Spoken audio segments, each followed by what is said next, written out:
clouds blocked out most of the light, giving the street a dark appearance and making my heart race. It was a strange feeling, to be so afraid with no conscious reason to be afraid. I walked quickly, watching as the clouds swirled and moved in odd patterns that I've never seen before. I was used to New England winters and the cold that could creep in unexpectedly, but this was different. The wind was fierce, but not cold. The clouds were uncommon. The dull daylight that managed to shine into them showed swirls of colors not normally seen. I sped up, positive that something was going to happen. Across the street, a man took off running, his hair whipped around his head in a frenzy and his clothing was torn and bloodied. I froze, watching him. I was in a kind of shock. This wasn't normal. A moment after he ran by, 3 young men ran after him. They were laughing and screaming, calling to him. I watched him look back once and then turned a corner. His eyes were desperate. I could feel his fear because I was also afraid. I started walking again, eyes peeled for any dangers. Across the street, the world seemed to have lost its mind. I saw groups of men and women chasing people. I saw people dying in horrible ways that made me feel like I was going insane. A young man in a black and white striped t-shirt was chased until he tripped, then a group of women tore him apart with their hands. They were literally ripping at him like zombies in a horror movie. Crazy people across the street would stop and stare at me, but they did not cross the street. Their victims would see me, stop and scream, begging me to save them. I was tensed, ready to run, but no one came toward me. They would glare at me. I would shiver, shake, and tremble. Then they would go back to whatever insanity that I'd been engaged in before. My heart thumping painfully, I began to run. I had no idea where I was going. I was just running before the madness could reach me. I stumbled against a wall and stopped to breathe when suddenly a knife sank into my leg.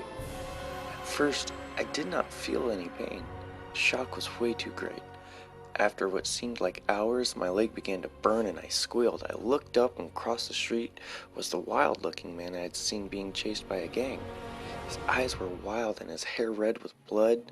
I realized abruptly that it was not his blood that turned his clothing red, not his blood that dripped into his eyes from his hair. He lifted another knife and with a flick of the wrist threw it at me from across the street.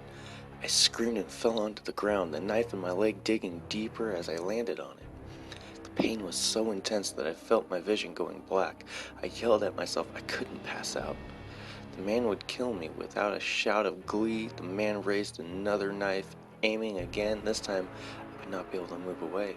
His knife would find my flesh and there's nothing I could do. I stared at him, uncomprehendingly, the knife taking up all of my vision. The man shouted and threw the knife, it saying as it bit through the air. I closed my eyes, braced for the pain. After a long moment, I realized the pain had not come.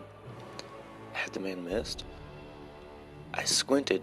What I saw made me open them further. Standing next to me was another man. He was impeccably dressed. He wore a dark suit and shoes. His hair was black and his skin pale. In his hand, which was decked out in ruby rings, he held the knife. The man across the street looked sane for a moment and very much afraid.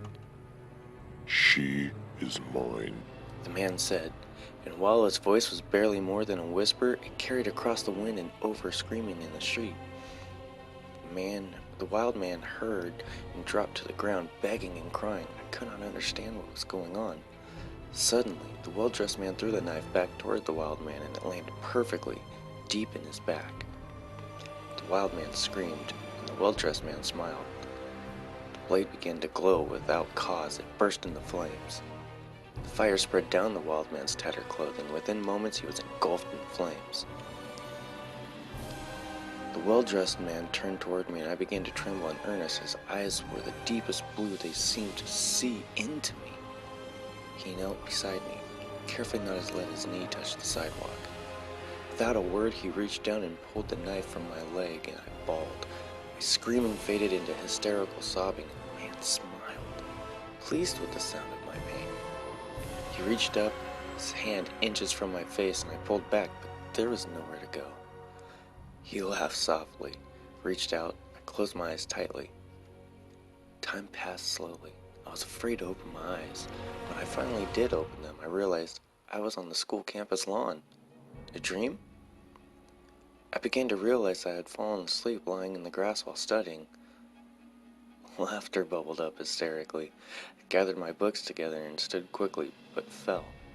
The pain shot through my leg was unexpected and shocking.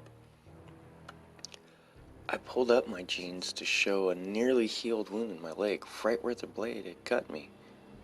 Panic, I looked around. The wind began to whip around my face as thick gray clouds moved in. I saw a man wearing a black and white striped t-shirt run past me. "Better get home, big storm's coming," he yelled at me as he went. Suddenly I realized that I was on the wrong side of the street. I was on the side of madness. Leaving my books, I stood and tried to hobble across the road. Stopping in the middle of the road, I saw a man waiting for me. A man with deep blue eyes and a well-kept black suit.